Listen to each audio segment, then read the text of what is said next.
How's it going, guys? Hope your day is going well. In today's video, I'm going to be breaking down how much I paid for my Boost, everything from the base price, all the parts, mods, accessories, insurance, fuel, oil, spark plugs, everything. Stay tuned. So a lot of these prices are before the price hike due to supply chain things and just the cost of almost every material going up. Polaris did have to raise prices. So a lot of these prices, even for aftermarket parts, are all before the price increase. And also all the prices are before sales tax. Sales tax here in Washington is around the 10% mark, but I'm gonna give you all the prices that I paid pre-tax and no shipping. So the total amount I financed was $23,491.88. That's a lot for a snowmobile.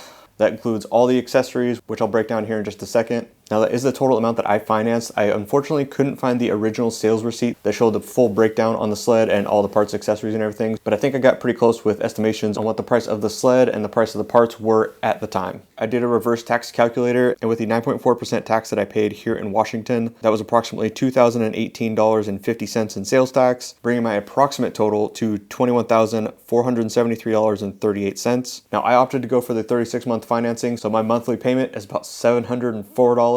I know there's a lot of people that like to just pay cash for sleds. I chose the financing route. So now I'm going to break down all the OEM parts and accessories that I ordered with the sled for SnowCheck at the time, all the different options that you can order with your SnowCheck essentially. And with mine, I got electric start, which was $425, a black tunnel, which was $199, black rails, $199, the essentials bag, which was $179, the skid plate, $149, and the cover, which was $309. Now, I don't remember my dealer's setup fee, so I don't have an exact amount of what the base price was, plus the setup fee and all the different documentation fees, which I don't think was more than like $100 or $200. But doing a quick bit of research online, it looks like the base price was around the $19,599 mark. Since the Boost already came with the 7S display and the shock package, there was obviously no extra cost for any of those items. But if you'd asked me 10 years ago if I was willing to pay $19,600 for a sled, probably would have said no. But hey, here we are.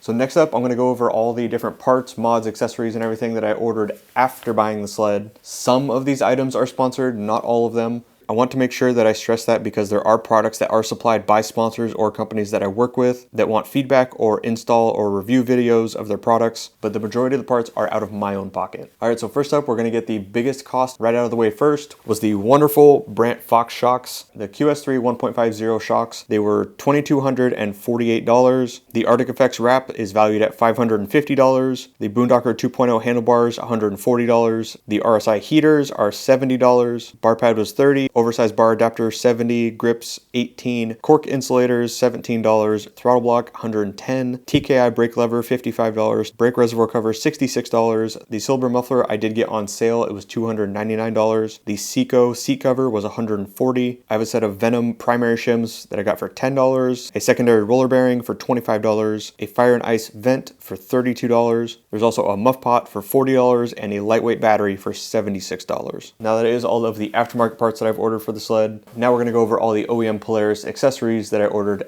after the SnowCheck. I have a dash bag for it, which was $60, the dash liner, which is $65, the sport tunnel bag, $220, the purple ski loops, $50, as well as a spare quick drive belt, which was $240, which I actually used part of my $300 credit that I got from Polaris to buy that quick drive belt. And now next up is insurance on the sled. I expected it to be more than years past because of the value of the sled, but it's a cool $800 a year.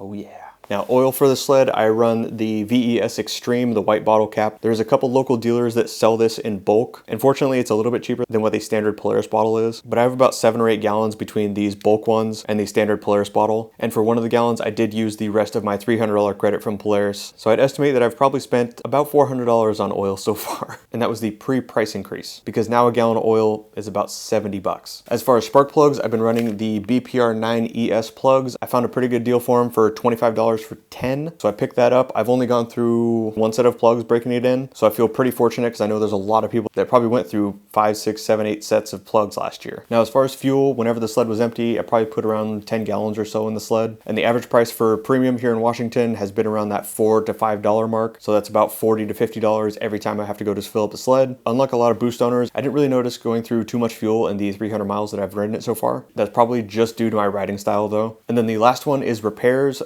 Thankfully, I haven't had any major repairs. Due to one little incident, I did have to replace the throttle flipper, which was only about $50. So total, since buying the Boost, Drum roll, please. $27,365. No wonder I'm single. And don't worry, the iPad was right here. I took it out before I did that. And again, that doesn't include any sales tax, riding gear, tools, anything for the truck. That's just the sled and parts and insurance. All right, now you know how much it is to buy a Polaris Boost. And if you want to add any kind of mods or accessories or anything like that to it, now you know about what it's going to cost you. All right, and that's all I've got for you guys today. I'm going to go consult a financial advisor or maybe a black market doctor and see how much I can sell a kidney for. And we'll see you next time. Thanks.